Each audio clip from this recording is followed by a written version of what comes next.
Welcome back to another episode of The Real Deal with Karen and Maribel. And we are on episode 15 now.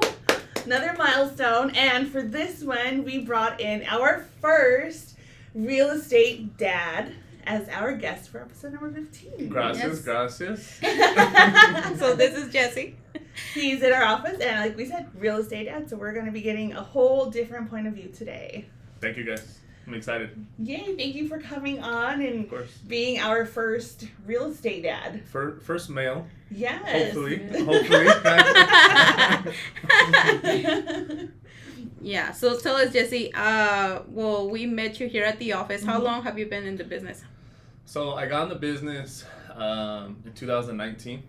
Okay. And then, so I got licensed in 19, but like many real estate agents, my first year, I didn't do anything. Mm-hmm. Mm-hmm. So Yeah. I didn't get my first sale until 2020. Okay. And then that's when like the pandemic started kicking around. And then... How was that?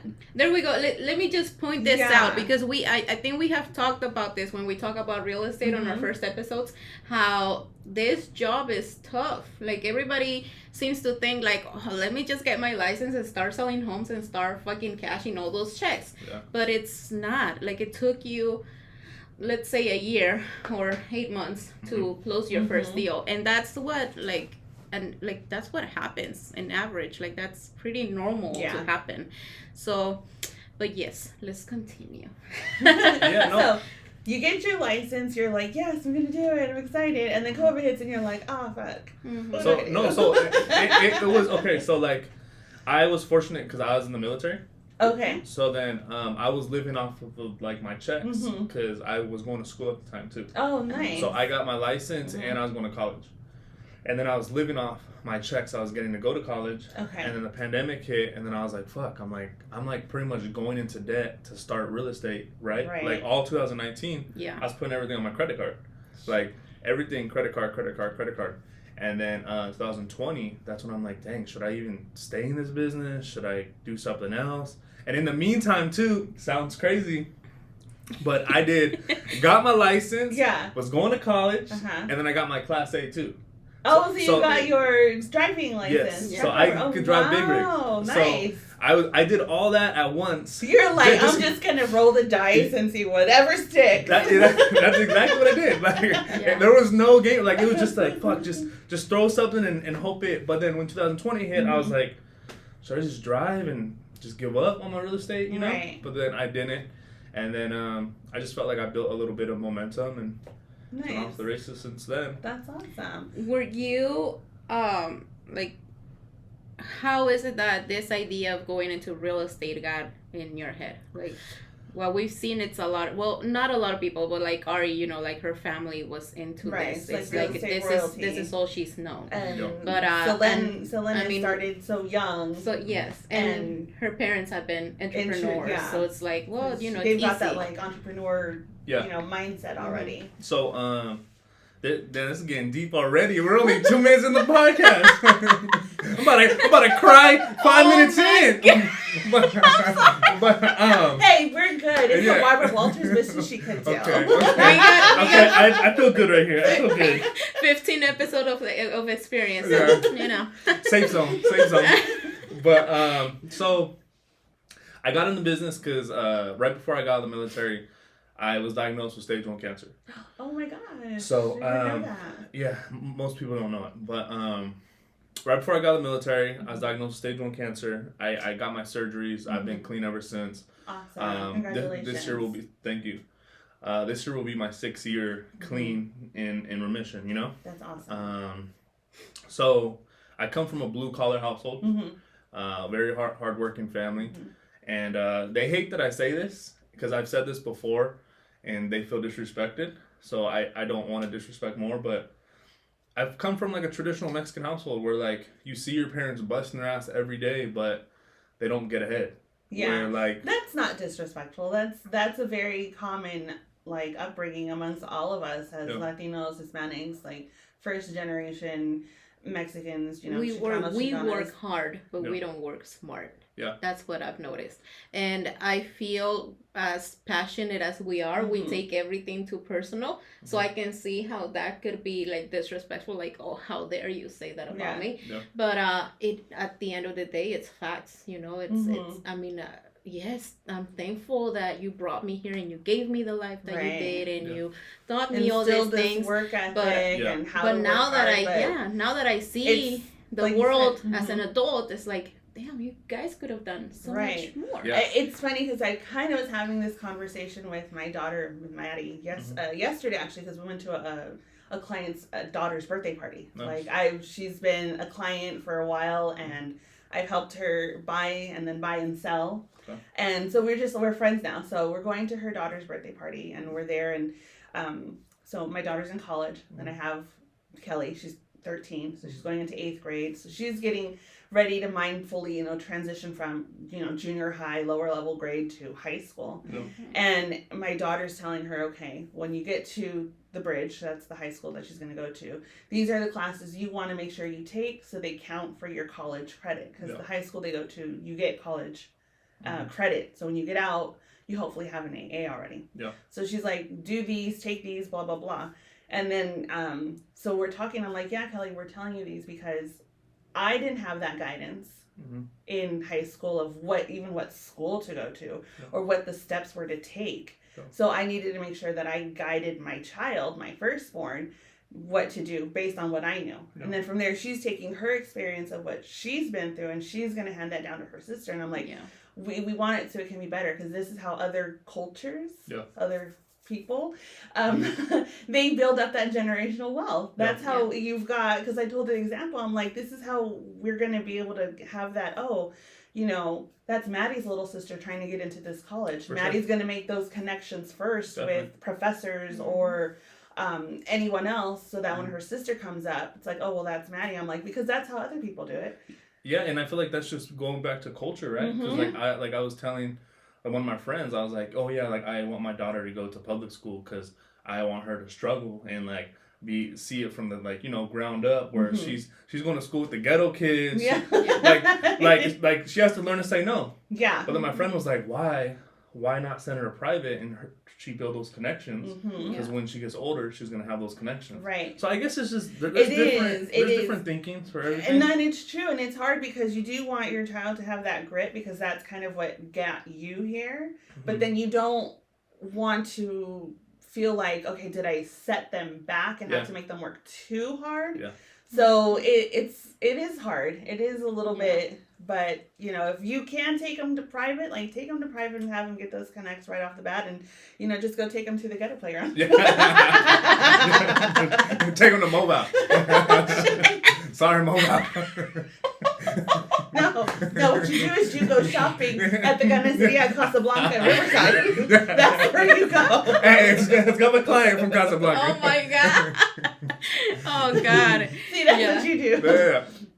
But so coming from that background and all that, what made you think like, oh, real estate is where I want to be? Like, why not? Especially because I know with our cultures, it's like if you're not seeing monies right away, like. It's like, okay, well, it's no good. You need to get out. Oh, good job. Dude, like my mom thought I was like homosexual. She was like, real estate? Homo. Like she was like, gosh, she wanted to like, why is your hair looking like this? Why are you walking like that? Why are you dressing like that? Yeah. She's like, no work boots? You have like nice shoes on? Oh my God. No, just going back to the story. Sorry, I'm messing with this because it's all in my hair.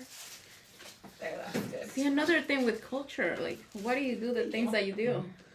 So, just going back, I don't know, I think it's just how we're raised, but to go back to the original question on why real estate, that's where the dark part comes into play, where I asked myself, how could I make as much money in little time before I die?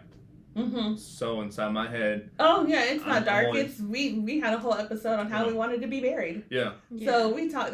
It's something you have to think about. But coming from someone that suffered illness, that's where I get you. That's where like my time clock. That's where I feel like my time clock started 6 years ago. So like in my head, I'm gonna go before everybody, right? So that's not necessarily the truth because no one really knows. Exactly. But just that almost that experience is kind of like made you mentally like push a fast forward button. Correct. Like it's more so because I'm pretty young too, you know. So I feel like I jumped into real estate because I was like, how can I make as much money and set my family up financially for if I were to ever pass? Yeah. And then I got out, and while being in real estate the last couple of years, like honestly, like I kind of was depressed last year. Like I was in like a deep depression. Yeah.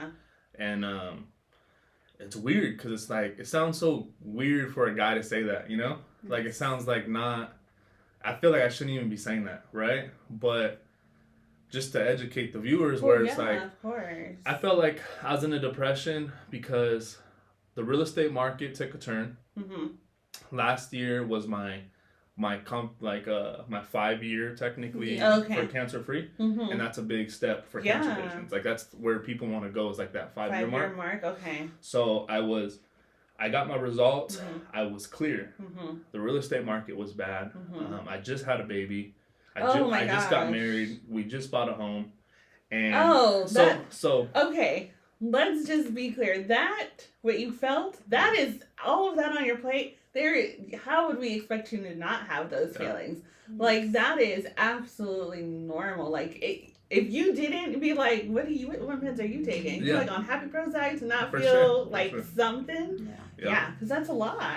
And like that's where like I battled, because like I felt like I was like the last couple of years I was just making a checklist. Like I was pretty much like checking things off my, like I'm happy with my wife. I love my wife. She's my best friend.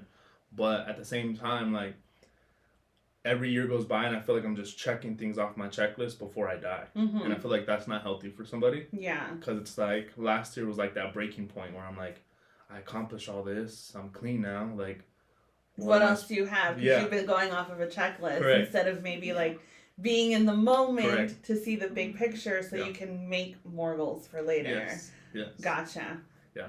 Damn. So that's that. So I mean, I'm very blessed. I was able to my wife and I bought our first home last February. Awesome. And so real estate has provided me that opportunity to be able to do that. And how do you, like, as real estate, because I know with us with moms, and doing this and watching kids and being the ones that do like driving to school and all of this, how is it for you as a dad being in real estate? Like your schedule is like ours. And so you don't have that like normal 9 to 5, like a dad goes to work and then comes home and doesn't worry about nothing else. Like how does real estate and home life play for you? Like, I think it'd be more like emotional, right? Sounds so, but it's like I try and keep that structure like a father that has that 9 to 5. Gotcha. I try and keep it, but when the market is slower, it almost feels like, what am I doing being away from the family from 9 to 5? And sometimes, you know, right now it's like I feel like I'm closing like one deal a month or every other month, or like it's just, it has slowed down from the last couple of years.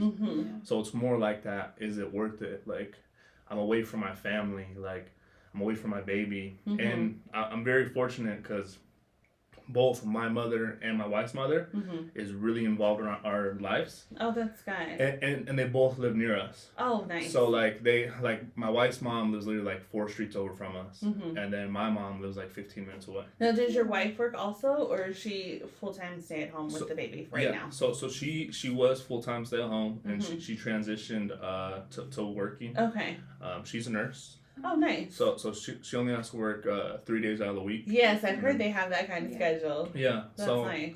So that's what she's doing, but she loves being a mom. She loves being a mom, and I mean, ideally, how we'd like to set things up is, you know, for her to be able to take a step back for baby 2 and 3, and be able to just focus on our family, you know. Yeah. But yeah, that's kind of.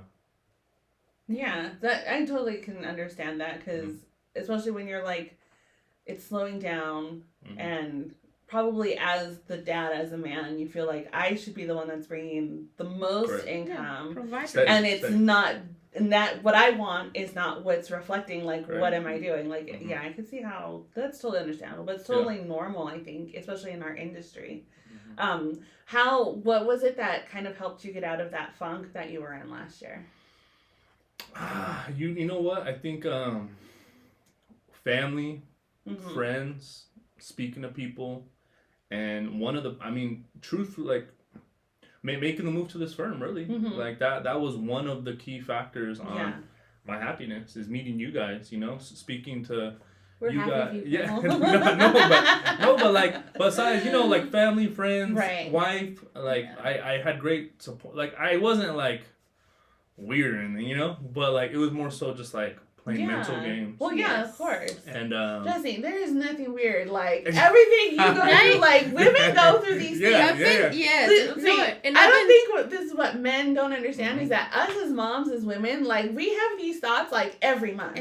Like, almost every other day. We're in, like, a mini depression, like. But guys don't talk about it, you know? I was going to say, like, thank you for bringing awareness to this, because I feel like they don't talk about it, and sometimes it's like, nah, that shit ain't real. That's like other people's problems. Like, that's women's problems. And see, like, that's where I had to talk to my wife about it. Because like, I had to tell my wife, I have to sit her down and be like, hey babe, I feel this way. You know, like, I feel like, you know, I didn't get, you know, like, I feel this certain type of way about this situation. And she's like, I had no idea. Like, I had no idea you felt this way. Yeah. And because we don't like to talk about it. Right. Yeah. And then you guys think we're good. Like, we're just, you know, like that knight in shining armor. We're strong. But really, it's like, fuck, like, we're stressing too. Which, honestly, it's good you do it. Like, if more men, more husbands need to do that, because then we don't feel like we're crazy. Yeah. Because, honestly, sometimes it's like, is it because I'm a girl? Like, am I the only one who feels this crazy? Because, you know, over here he's got it he's holding it down. He's all put together. He's got everything's great. I'm over here like, I'm that chicken. I'm like that chicken from Moana. Yeah. No, but like how guys think is like, we like put on this smile. Like, we'll walk in, love, and then we'll be in our car, or like when everyone goes to bed, we'll just be like on the couch, like sitting there, like, fuck, you know, like what's the next move, like. And like that's what we're taught to do, you know, is not to show it, is like, but when everyone's going to bed, like, you're just sitting there like, fuck, you know, like, like feeling it. Yeah, I feel like that's very important. Like, you guys need to speak up. You guys need to, because even if you like you said, like, you sat down with your wife and this is how I'm feeling. I don't know what it is, but this is what I feel. I feel like that is a beautiful thing, because that, I mean, you trust your wife so much, and you have so much confidence in her that you feel this, like, okay, I can be honest with her. It's like, it's not like, yes, I'm still gonna protect her and I'm still gonna be there for her, but, you know, at this moment, I'm not feeling myself 100%. And that's very important. It is, because as moms, we're trying to teach our sons, like, if something's wrong, come to us, tell us what's going on. But, you know, it's good that they can see, like, dad does the same thing. Dad's like, he's going through it, but talked it out, all good again. Okay, that's a normal thing. That's like a normal phase. Like, you go through ebbs and flows in your life, and that's okay. And it's okay to say something about it. Yeah, and I think that's kind of what I'd like to change for my kids and stuff. I love my parents. They helped raise me to be, like, my dad taught me to be a man. Like, my dad taught me to be a guy's guy. He taught me how to pee standing up, right? Yeah. But it's like, it's just like, it's like there's things that I feel like in the Hispanic culture that they teach the young men that sometimes, like, down the line, it's like, fuck, you know, like this, but maybe I could. Right, was it really the best way to do it? Yeah. So something might be broken with me, because I'm not there. Like, all that I was taught is not there. I'm not feeling it. What's wrong with me? Yes. Where, like, I hear my mom saying, like, stop it, you know, like, like, stop being a chillon, you like, fuck it, like, so, like, get that shit together, you know, and I'm like, all right, mom, you know, I can hear you up here, but it's not how life's going. Like, it don't click. Yeah, the plug's not going in right now, but. Yes. I'm a square right now, and I don't fit into the circle. Exactly, you know, but no, I think that's what That's what gets you stronger, though. So it does, and it does. But you also have to like kind of have, and I guess that's maybe where our cultural upbringing, I hope, kind of sets us up for, is that we, because of the way we're raised, we're kind of like mentally stronger. Yeah. So we can kind of pull ourselves out of things sometimes. Yeah. That's true. Without getting to like that deep that's true. part. Yeah. Where I think other people sometimes don't have that. Like they're not equipped for that because, they don't have their moms telling them to like, shut the fuck up. Yeah. Why are you crying for? Just get up and go do it. Yeah, that is true. Like it's good and bad. Though. It is. It's tough because it is good and bad. So, and that's what I struggle with too. Like with my kids, I'm like, okay, I want to be there for them so they can open up to me, and also, but also at the same time, like, quit your crying. Like, get it done. I'm here for you, but go get it done. And like that's where like siblings, like, I have my daughter just turned 1, and then my wife. Fuck, I'm putting it on the podcast, but she's expecting. Or we're expecting. Like she's expecting. And that's her problem. I'm just chilling. I'm good. You're like, I've done my part. Yeah. I got number 1. You go handle number 2. Yeah, it's fine. I did my job. You do the rest. But yeah, like we're expecting number 2. Oh, congratulations! Thank you. And like I think the power of having siblings. That does help. Is important. Yes. Not for everybody, but for me. Like I know, like when I was going through my slump, I was talking to my little brother, and like my little brother was just like, "But like, we need you, like you're like you play this role, and we need you, and like you're feeling this way, but you got to get together, but like because we need you." And it is true with siblings. How many do you have? 3. You have 3 siblings, so there's 4 of you. Yeah. Okay, the same with mine. I have my 2 daughters, and then my son, and then my littlest daughter. And I think, too, when you're a parent, it's important to, like, help the siblings create bonds. Because there are so many siblings that they're, like, they're together, but then they're like, I could do without you. Like, you're my sister, but I don't like you that much. And that's hard. Like, it's important to create, an environment where they can, like, fall into each other and rely on each other so that when they're adults, it's like, oh, like, no matter what happens, no matter who they marry, it's like, no, siblings, like, we are a family, so we're going to come together. So when one sibling's hurting, you need to understand I got to be there for them. Yeah, for sure.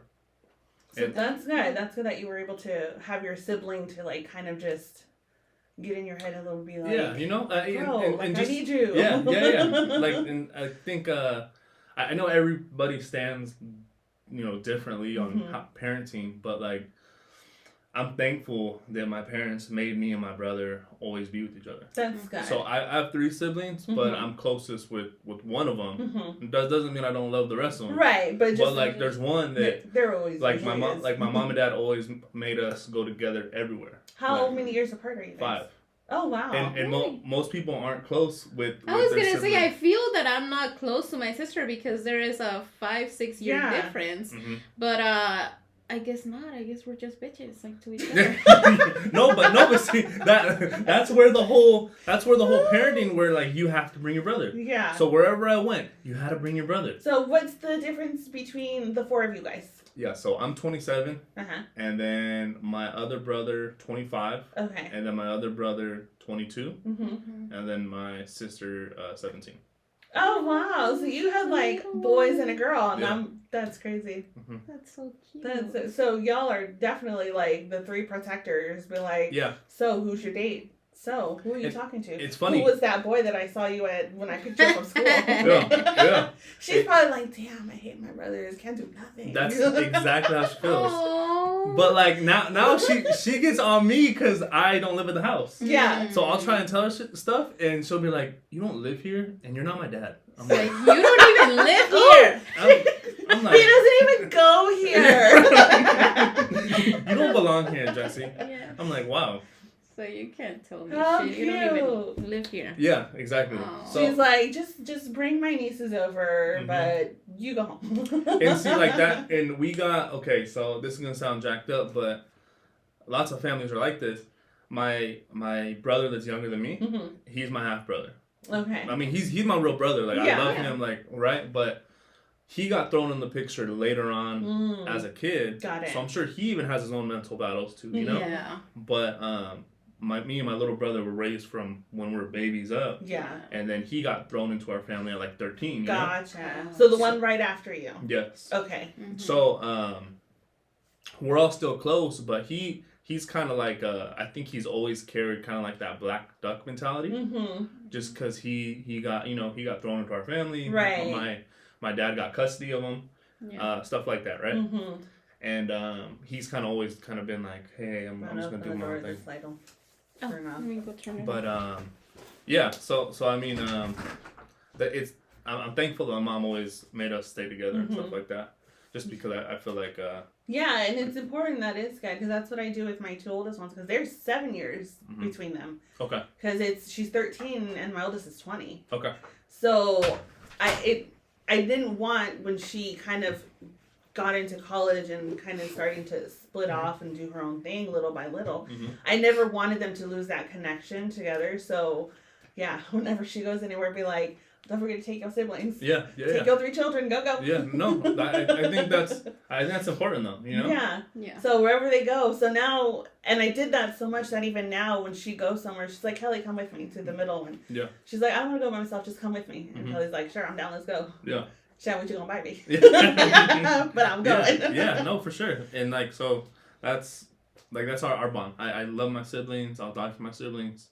And I'm fortunate to have a good mom. That's awesome. That is so cool. Yeah. Yeah, and like I was gonna say, like my sister, maybe it's the difference in like ages, but then it's like no, that's not it. Because my kids have that same difference, that same age gap, Right. And it's like, well, they love each other. Yeah.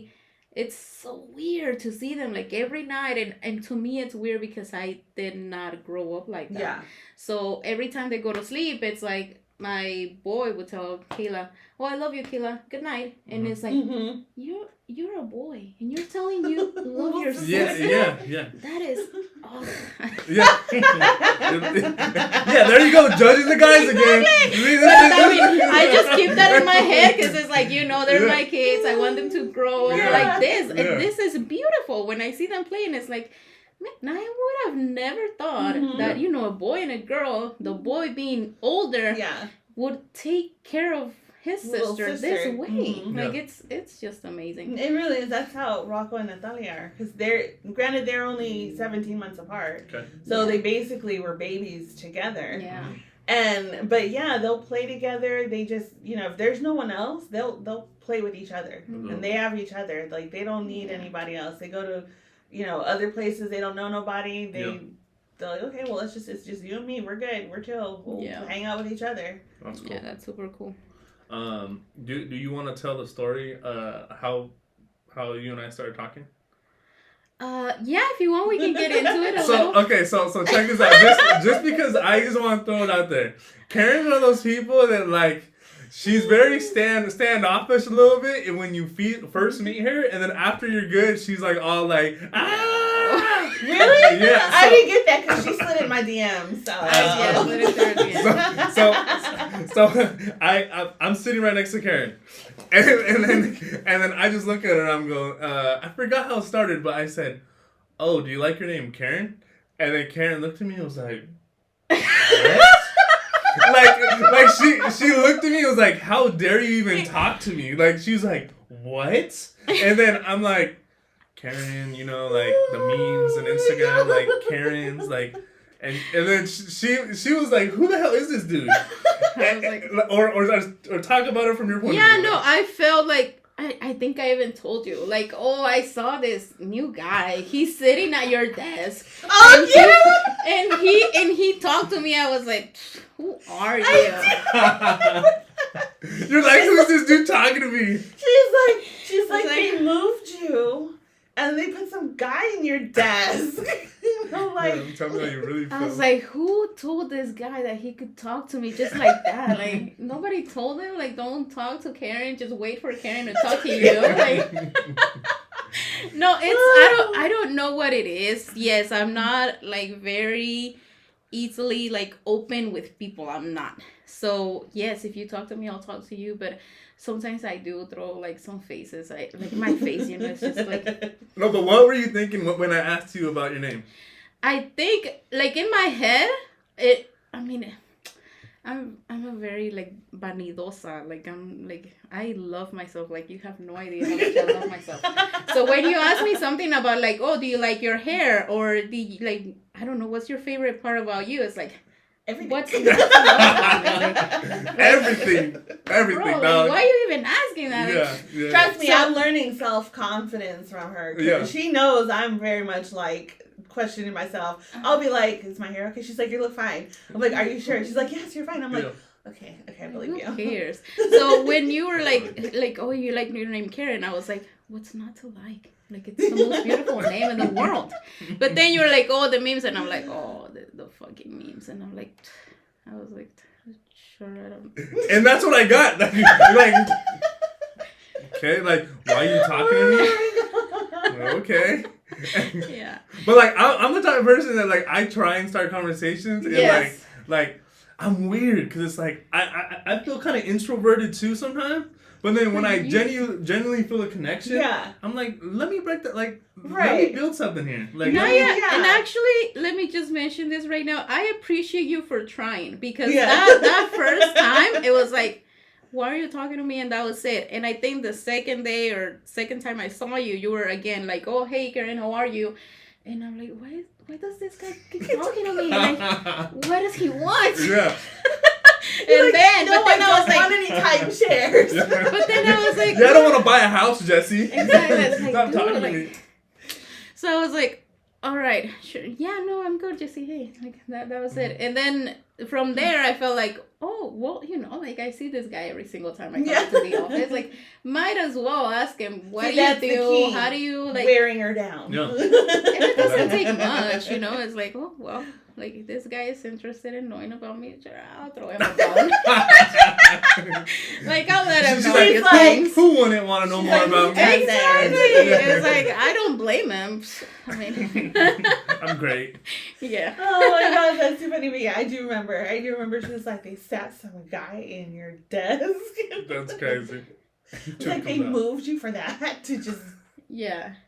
And then we hosted an open house, and we just started talking, and we got like really deep conversations. So I was like, this guy is actually pretty cool. So I was like, yeah, Jesse, he's cool. Yeah. Thank you. You passed. Yeah. Yeah. I'm fabulous too. Yeah. But and so we went deep into real estate. Why you went in there. I appreciate you sharing your story, your why, and all of your stuff, because I know that's not easy. I know we have talked about depression and anxiety, but we don't really talk like a lot of like how or why we feel that way, because sometimes it feels like yeah, I know I felt that way because of that, but I'm still going through it. Like, I don't want to talk about it.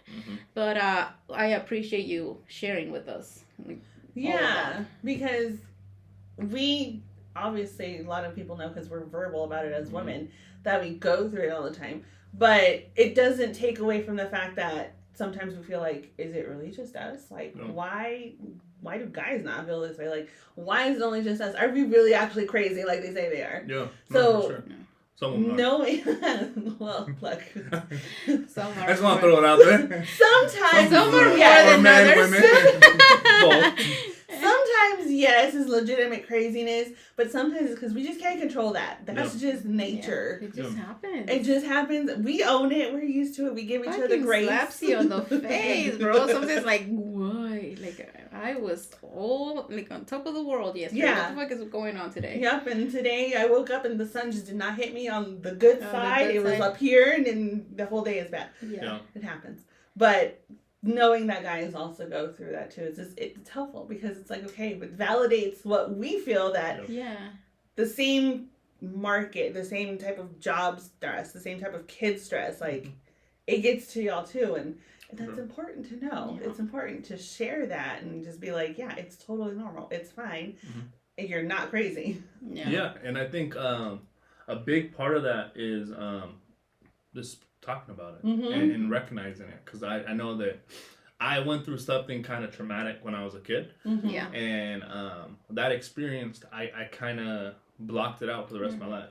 So, like, I kind of, like, took that experience and I just, like, acted like it never happened. Yeah. And everything I went through, like, it's crazy because I could, like, I remember it, but I don't feel the emotions, but I know it's fucked up. Like, it's like, wait, this is a fucked up thing, you know? And maybe this is why I did this, you know? Yes. Yeah. And so it's just recognizing and finding a way to move past it and also, you know, get stronger and and not make it, don't let it make you make an excuse to go down. Yes. Right. Yes. Or to ruin your life, you know? Yes.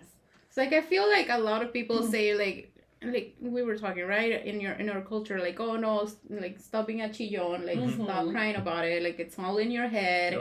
You can you know, block it off and keep going with your day. And yes, sometimes that is how it kind of works, but like some stuff you really need to work through. Like I recognize I went through it. I embraced it because it made me feel this way, or it made me think this way about a certain thing. And now, you know what? Actually, I am grateful that happened. Or I don't know, but just see it in as a positive thing, as of still seeing it as a negative, and it's like, oh, I just need to block it off because if not, I can't. And talking about it, because sometimes you just need to hear it said out loud. Yeah. Sometimes you're just so in your head hearing it repeat that it just takes on a life of its own, that when you finally just say the words out loud, you're like, okay, it doesn't sound as bad as I'm thinking it is. It's okay. I said it, but nothing has happened. I'm still good. For like, sure. okay, maybe it's not so bad. Yeah. Sometimes, the act of just speaking something and just releasing it can be. So you need a little bit of everything. For sure, and I think the importance for a healthy marriage. I'm very new into marriage. I got married in 2021. In November. So towards the end of it. But what I'm saying is communication is very important. And I know something that's helped my marriage is anytime that her and I say something that we don't like, we'll ask each other, could you please break that down a little bit more and tell me what this means? Yeah. And I think that's helped us, because sometimes I'll say some stuff and then she'll take it a certain way. Vice versa. She'll say something and I take it a certain way, but I'm like, break this down for me. Why did you say that? Or what do you mean by this? Right. Yeah. And then we could give the explanation. And sometimes that explanation isn't even how the sentence sounded, you know? Yeah. Where you say it and then you explain it and then, okay, well, that makes sense. Yeah, I mean, what we were saying, like, some people, some things might be like, oh, you're offending me. Like, why are you saying this? It's offensive, right? But we don't really mean it that way. No, the light outside turned off. Oh, okay. It happens. They're used to it. It's all good. It happens. They see it on, I don't know, every couple episodes. It's all good. I'll edit out that part from the audio. And then over here. Oh, no, we don't do that. We just let it play. Yeah. So, no, but yeah, it's like, oh, well, you know, I'm sorry it made you feel that way, but that's not the way I intended to say it. Like, I was just saying it because of this. And then it's like, oh, okay. Like, I just went to fucking 100 for nothing. Yeah, exactly. Yeah. And then going to 100, that affects your marriage. That affects your trust, or not your trust, but like the way you feel. Yeah. Where it's like, if every time, and then it kind of builds where it's like for like the first 6 months of our marriage, or after her having a baby, like our communication was like, she said something I didn't like, I said something she didn't like, and then we went to 100 with each other immediately. Like, it was like, then fuck you then. And it was like, no, fuck you then. And so just that communication could truly help. And it's like, you're here, you love each other, you obviously married each other for a reason. Yeah. Like, you gotta, like, work on. And how I seen it too for everyone else, I guess we're talking to women, guys. Yeah. Everybody. But I think if you treat your marriage like a business, you'll have a healthy marriage. And people don't like to, or like when my wife first heard that, she's not business oriented at all. She's very like, give me instructions, I'll do them, bam. I won't do anything, you know? Like, like she works a job, so she's not business oriented. So when I first told her that, she's like, what the fuck? Like, you're tripping. But then when you think about it, it's true. For business, we always got to pivot, change things up, add things, take things out, learn, continue learning, or you'll start regressing. And it's like for marriage, if you're not tweaking, trying to get better or learn more things, and then your marriage is gonna regress. So like, and I found that out early with 1 year. I was gonna say like that. Those are things that you learn in like your 8th, 9th year, boy. Like, what are you doing? You know what though? But granted, you and I did learn those things later, only because we did get married so young. We got married as kids, basically. So we were naive. It is. I think it's just more so fit. Because it's coming to that realization where it's like, as a man, as a woman, where the only thing that kept us together for that moment was us having a baby. But then you got to take a step back and be like, okay, well, we love each other. We're just fighting right now because the stress. The stress of the baby, the stress of the house, the stress of the careers, the life changes, adapting a whole family. Like, it's just a lot of stress. It is, So I think just recognizing that early could save marriages, because then, like, realistically, like, I'm not sure if you guys are divorced or married. No, we're both married. Okay, but like, okay, good, because I'm saying, like, for people that get divorced, all you're doing is literally starting another life with, like, it's gonna be the same shit, you know? Like, the same fights, the same feeling. Everyone goes through that lovey stage where, like, they're so, so attracted in the first, couple years, and then it all kind of, I'm still attracted, or people are always still attractive. But you go through phases. Yeah. Because how long have you been married to? 10, 11 years.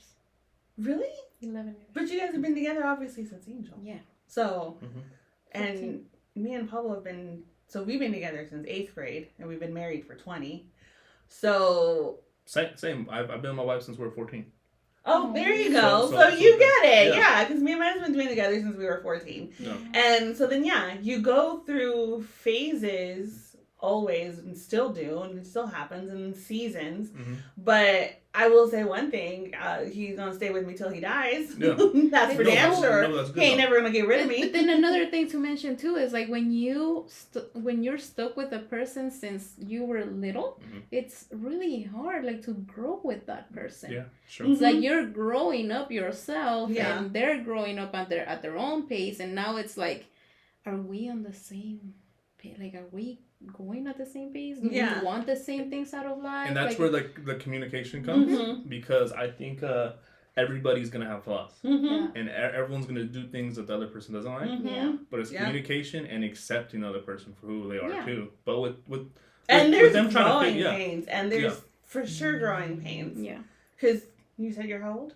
I'm 27, and she's also 27. Yeah. So you're at the stage of life when me and my husband, we're already having Kelly at that point. We had already bought a house. But I think the crash was happening. Yeah. And so all of that was really like stressful for us around that phase. Because we're like, okay, we have this, we're having a baby, we've got a house. So we've been through that. And so you do grow and you evolve. And it's just, I think, like I said, it's communication, but it's also finding the things like, okay, I still do love this person. Because I'll fucking kill him if he leaves me. And that's another thing too, because now that I think about it, I feel like a lot of our parents or grandparents, they stuck together because of they were used to it. It's like this is safe. This is where I'm at. I've given him this many years, and now I'm gonna leave him. No, fuck no. I'm staying, and even if I'm miserable, I'm staying. But then it's also important, like how you say, yeah, you get divorced, but then you're gonna go through the same shit. Right. It's like, yeah, I might go through that same shit if I don't change my mindset. But if I have changed, and that is actually why we went through divorce, because I want something better, but the other person doesn't want it, I'm gonna go and look for it outside, because I am sorry, but I am not happy, and I am gonna prioritize myself. That is true. And I agree. I agree 100%. Yeah. And like that's the conversation my wife and I had with each other. Yeah. We're like it so early, right? It was only a year in, but it's not even early. It's because you may have only been married for such a short time, but she's not new to you. You're not new to each other. Exactly. So you're gonna have that same conversation over and over. Yeah. Like it's not one time, and you're gonna have it again. Like me and my husband have had it. Like it's like we've had this conversation. We're gonna renew the contract for 5 years. Yeah. We'll talk back in 5 years. Yeah, basically, it's kind of like that. No, for real, it really is, because you go through those spurts, and then when you get down in the lows, then that's when you start questioning everything, and then you're like, are we still yes, no, yes, no, yes, yes, no, for sure. Like that cat from Pets, and she's like opening the fridge, like, do I want the chicken? No chicken. Yes chicken? No. Yes, no. But she's like, yes, I want the chicken. So okay, we're gonna keep going with the chicken. And another low will hit, and you go back to revisit again. And like that's we had that conversation. I believe people should try and work through the issues and try and continue to build their family, But also, her and I did have that conversation where it's like, I told her, hey, if you can't get this from me, you leave me. If I can't get this from you, I think, if the next year, if this doesn't change, like, we're both young. Like, we could start over, and if you're not happy with the man I am, then you could go be with another man. And me, if I'm not happy with you, then I could find another woman. And it sounds confident, but I'm just like, I know I could go find a nice, beautiful woman, and I know you could find a very handsome, hardworking man. I know both of our values. Where it's not like if you and I leave each other, we're gonna have to settle for something less, And that's where like the conversation was like, babe, like I'd rather let's work on ourselves, And she was in the same thing. She's like, yeah, like let's do this, Like, we have a baby. We built a great life together. Yeah. We've been together since 14. Like let's work on our relationship. So I mean. So far, it's been great. It's been like night and day.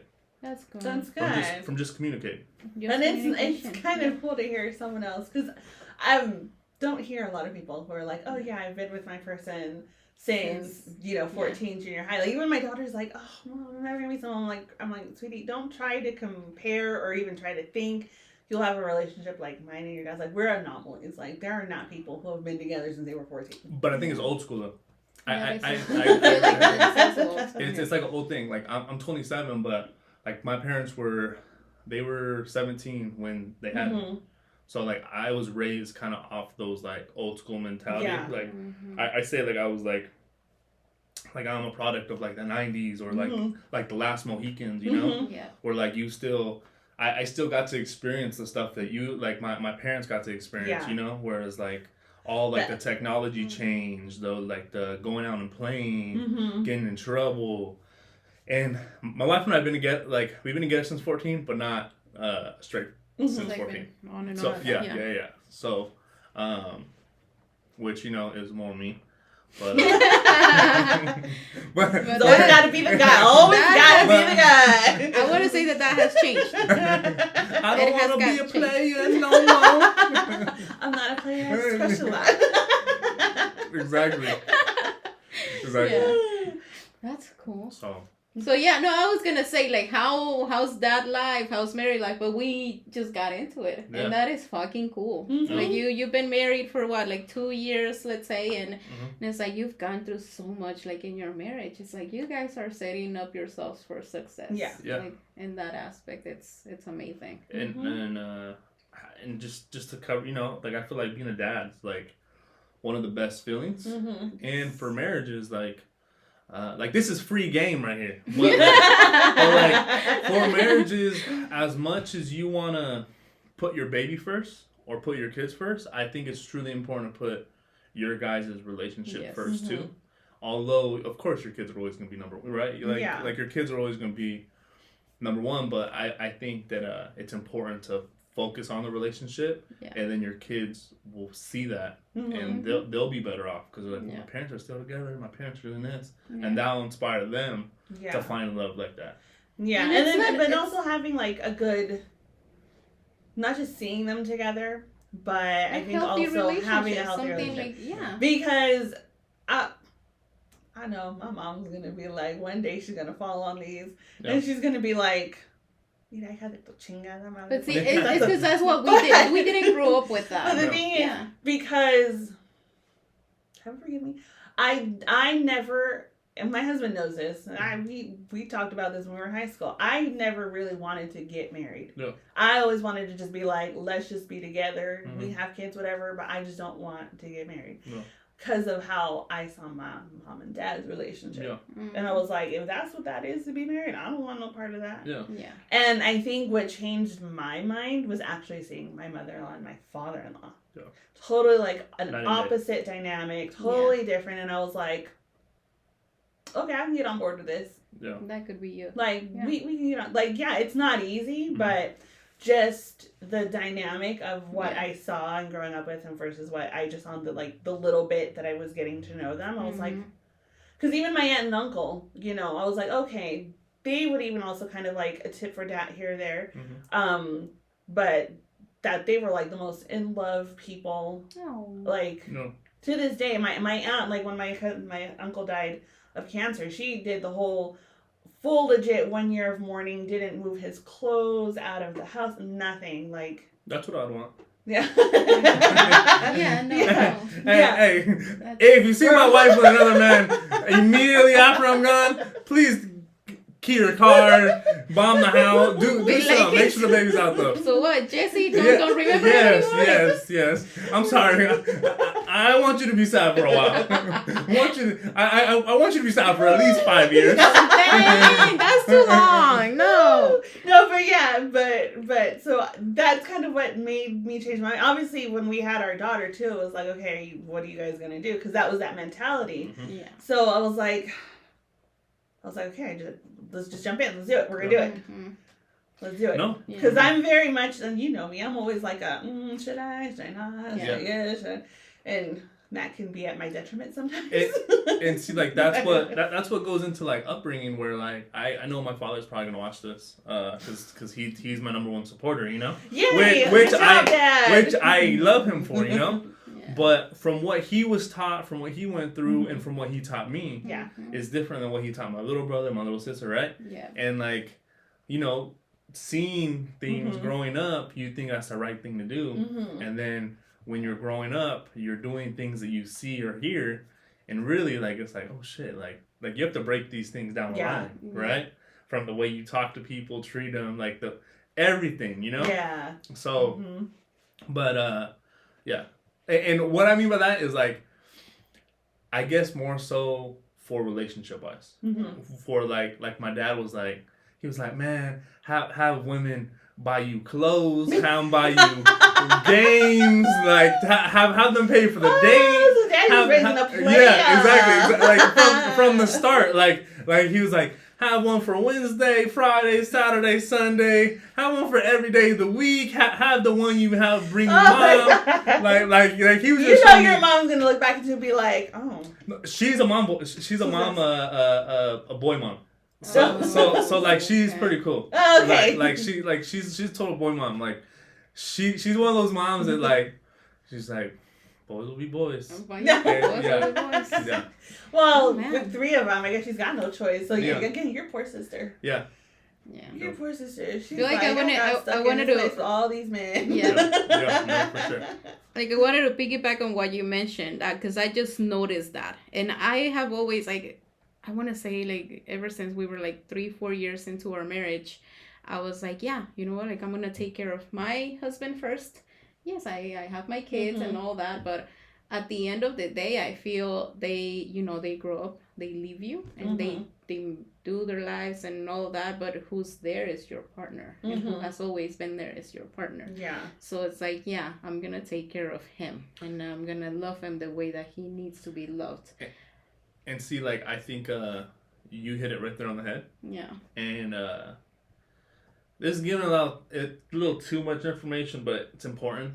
I mean, we're talking about it, but like, my parents are separated right now. Mm-hmm. So like, inside a month, it'll like I think actually this month it'll be a year, and I feel bad because I feel like I play a small role in it, and I feel like my parents, they lived kind of for me. Mm-hmm. Like my dad. My dad's a great man. Yeah. He loves his family. But my dad's a G. You know, like like my dad my dad is a G. and like he's you know. The higher the sauce. Yeah. No. Like no a clean one. The higher the sauce, the downer the fool. Yeah. No. But like he would like laugh at something like that and be like, man, those guys are all lame, you know. But like he's the one like it's a different level. Like he's like a different tier. Like he's like always clean, haircut, looks smooth, like cool dude, you know. Yeah.